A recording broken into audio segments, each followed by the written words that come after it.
Hi నమస్తే welcome to Mara media. నేను మీ కేవీఆర్. కొండనాలికకి మందేస్తే ఉన్ననాలిక ఊడిపోయిందని ఒక సామెత అనమాట. గతంలో వైఎస్ జగన్మోహన్ రెడ్డి సర్కారు టీటీడీని ఒక ఏమంటారు వ్యాపార సంస్థగా మార్చింది. టికెట్లు అమ్ముకుంటున్నారు, దేవుడిని కూడా వ్యాపార వస్తువుగా మార్చిర్రు అని చెప్పి ముద్రేసిర్రు. సరే, ఆ ప్రభుత్వాన్ని దింపేసిర్రు, అయిపోయింది.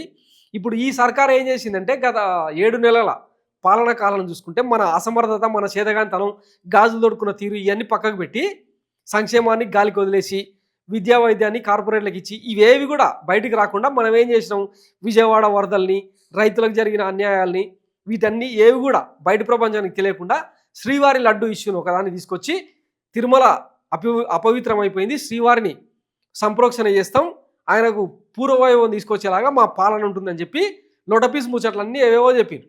ఇప్పుడు తీరా చూస్తే ఏమైంది, 6 తొక్కిసలాడకు కారణమైందన్నది ఆరాధిస్తే రెండో కోణం వెలుగులోకి వచ్చిందనమాట.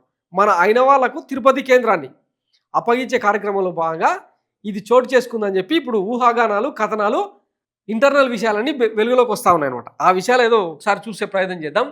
తిరుమల ఘటనపై నాణానికి రెండో వైపు, తొక్కిసలాట వెనుక రహస్యాలు బయటపెట్టిన సాక్షి, ఆర్టిఫిషియల్ ఇంటెలిజెన్స్ పేరుతో టీటీడీలోకి తన బినామీలను ప్రవేశపెట్టిన చంద్రబాబు, తిరుపతిలో వైకుంఠ ఏకాదశి టోకెట్ల పంపిణీలో తొక్కిసలాట ఘటన వెనుక ఉన్న అసలు కుట్ర బట్టబయలైంది. తిరుమల సంప్రదాయాలు, పవిత్రతను నాశనం చేసేందుకు ఏకంగా ఆలయంలోకి తన బినామీలను ప్రవేశపెట్టి టీటీడీని తన గుప్పిట్లోకి తీసుకునేందుకు సాగించిన గూడుపుటాని బహిర్గతమైంది. ఆర్టిఫిషియల్ ఇంటెలిజెన్స్ అంటే ఏఐ పరిజ్ఞానాన్ని అందించే ముసుగులో చంద్రబాబు తన బినామీ ముఠాను టీటీడీలో అనధికారికంగా చేర్చారు. తిరుమలలో క్యూ లైన్ల నిర్వహణ, దర్శనాలు, ప్రసాదం పంపిణీ, ఇలా సమస్తం ఆ ముఠాకే కట్టబెట్టాలన్న దురాలోచన చేశారు. అందుకోసం ప్రయోగాత్మకంగా వైకుంఠ ఏకాదశి దర్శనం టికెట్ల జారీని ఆ ముఠాయే పర్యవేక్షించడం సరైన ప్రణాళిక లేక తొక్కిసలాటకు దారితీసి 6 భక్తుల దుర్మరణానికి కారణమైందన్నది అసలు నిజం వెలుగులోకి వచ్చింది. తిరుమల టీటీడీ ఆలయాన్ని గుప్పిట పెట్టేందుకు చంద్రబాబు బినామీల ముఠ చేస్తున్న అరాచకాలను సాక్షి వెలుగులోకి తీసుకొచ్చింది. టీటీడీ వ్యవస్థనే హైజాక్ చేసేందుకు కుట్ర.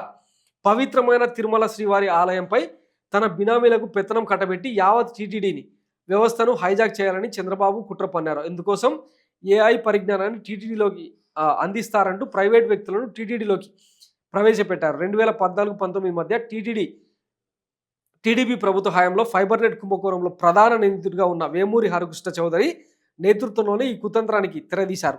చంద్రబాబు ఏరికోర్ నియమించిన తిరుమల అదనపు ఈవో వెంకయ్య చౌదరి అందుకు పూర్తి సహకారం అందిస్తున్నారు. వీరి సహకారంతో చంద్రబాబు కుమారుడు మంత్రి నారా లోకేష్కు సన్నిహితుడైన లక్ష్మణ్ కుమార్, చందుతోట అనే ఇద్దరు సాఫ్ట్వేర్ నిపుణులు గుట్టుచప్పుడు కాకుండా టీటీడీలోకి ప్రవేశించారు. సో ఇట్లా వేలాది మందిని ప్రాణాలతో చెలగాటమాడుతూ ఉంది ఈ ముఠ. ఏఐ పరిజ్ఞానాన్ని టీటీడీ వ్యవస్థలోకి ప్రవేశపెట్టడానికి లక్ష్మణ్ కుమార్, చందుతోట సహకరిస్తున్నారని టీటీడీ వర్గాలే చెబుతున్నాయి. ఆ మేరకు అధికారిక నోటిఫికేషన్ ఏమీ జారీ చేయలేదు. ఎందుకంటే ఏఐ పరిజ్ఞానం పేరుతో తిరుమల తిరుపతిలో అన్ని వ్యవస్థలను బినామీలకు కట్టిపెట్టాలన్నది చంద్రబాబు అసలు కుట్ర. తిరుమలలో గదుల కేటాయింపు, శ్రీవారి ఆలయం క్యూ లైన్ల నిర్వహణ, టికెట్ల జారీ, దర్శనాల ప్రసాదం పంపిణీ, ఇలా అన్నింటినీ ఈ ముఠ ఆధిపత్యంలోకి తేవడమే అసలు వ్యూహం. వేలాది మంది టీటీడీ ఉద్యోగులతో పటిష్టంగా ఉన్న వ్యవస్థను క్రమక్రమంగా నీరుగార్చి తన బినామీ ముఠాకే తిరుమల శ్రీవారి ఆలయంతో పాటు టీటీడీపై గుత్తాధిపత్యం కట్టబెట్టాలన్నది అంతిమ లక్ష్యం. సో ఇదే అనమాట. ఎక్కడ చూడు అసలు బాబుగారి పాలన అంటేనే ఇంకా అదొక దోపిడీకి కేంద్ర బిందువు అనమాట. ఇంకా 45 ఏళ్ళ అనుభవం మొత్తం తరచి చూస్తే అదే కనిపిస్తుంది. ఇక దాని గురించి మాట్లాడుకోవడం అనవసరం. దీనికి సంబంధించి పోలిక పెడతా ఉన్నారు. ఇక్కడ తెలంగాణలో సమ్మక్క సారలమ్మ జాతరకు ఇంచుమించు 2-3 కోట్ల మంది భక్తులు. అటవీ ప్రాంతంలో ఏ బ్యారికేడ్లు ఉండవు, ఏ క్యూ లైన్లు ఉండవు, రూమ్స్ ఉండవు, ఏమీ ఉండవు.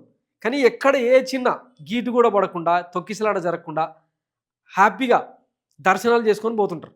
అట్లాంటిది మరి తిరుమల కొండలోనే ఇవన్నీ ఎందుకు జరుగుతూ ఉంటాయంటే ఏం లేదు, అందరినీ ఒక దగ్గర కుదేస్తే అది వ్యాపార కేంద్రం అయిపోతుంది అనమాట. ఇప్పుడు దాన్ని క్లియర్గా చేసి చూపిస్తూ ఉంది. గతంలో ఇదే వైఎస్ జగన్మోహన్ రెడ్డి సర్కార్ ఉంటే ప్రతి పర్లాంగుకు ఒక పోలింగ్ బూత్ లాంటి టోకెన్ కౌంటర్ పెట్టి ఇచ్చి పంపించే ప్రయత్నం చేసేది. దాన్ని ఏం చేసిర్రు, ఆ వ్యవస్థను తీసేసి కేవలం 8 చోట్లకు పరిమితం చేసిన పాపానికి ఇదంతా జరిగింది. ఇదంతా ఎందుకు అంటే మళ్ళీ మన బినామీలకు దోచిపెట్టే కుట్రలో భాగంగా ఈ ఏఐ టెక్నాలజీ పేరుతో చేసిన కుంభకోణం అనమాట ఇదంతా. ఇదేది బయటకు రాకుండా మన పవన్ కళ్యాణ్ గారేమో సారీ చెప్పి వదిలిస్తే సరిపోతుంది కదా అని చెప్పి ఆయన షో చేస్తాడు. చైర్మన్ బొలినేని రామానాయుడు గారు ఆడెవడో చెప్తే నేనెందుకు సారి చెప్పాలని ఆయన మాట్లాడతాడు. సో ఇట్లా వీళ్ళు తనుకునే కుమ్ములాటగా మారింది తప్ప టీటీడీలో ఏమైనా ప్రక్షాళన సంప్రోక్షణ జరుగుతుందా? అప్పట్లో శ్రీవారి లడ్డూకి సంబంధించి జరిగిందో లేదో తెలియని కల్తీకి సంబంధించి ఇక కింది నుంచి పైదాకా మెట్లు కడుక్కుంటూ పోయి ఒక దీక్ష వేసి వారాహి డిక్లరేషన్ పెట్టి సనాతన దేవుడు అవతారం ఎత్తి ఇన్ని స్టంట్లు వేసిన పవన్ కళ్యాణ్ గారు ఇప్పుడు 6 మృతికి సంబంధించి కేవలం సారీ చెప్పి వదిలేసిన అనమాట. లోపల జరిగే గూడుపుట అనేవి ఇట్లా ఉంటుంది. సో ఇక ఆ భక్తులకు ఆ శ్రీవారికే తెలియాలి అక్కడ ఏం జరుగుతుంది ఏందన్నది. దీన్ని కూడా విజయవంతంగా జగన్మోహన్ రెడ్డి మీద రుద్దే ప్రయత్నం చేస్తూ ఉన్నారు. ఎందుకంటే వైసీపీయే ఈ కుట్రకు కారణం అని చెప్పి రాతలు రాస్తూ ఉన్నారు కదా.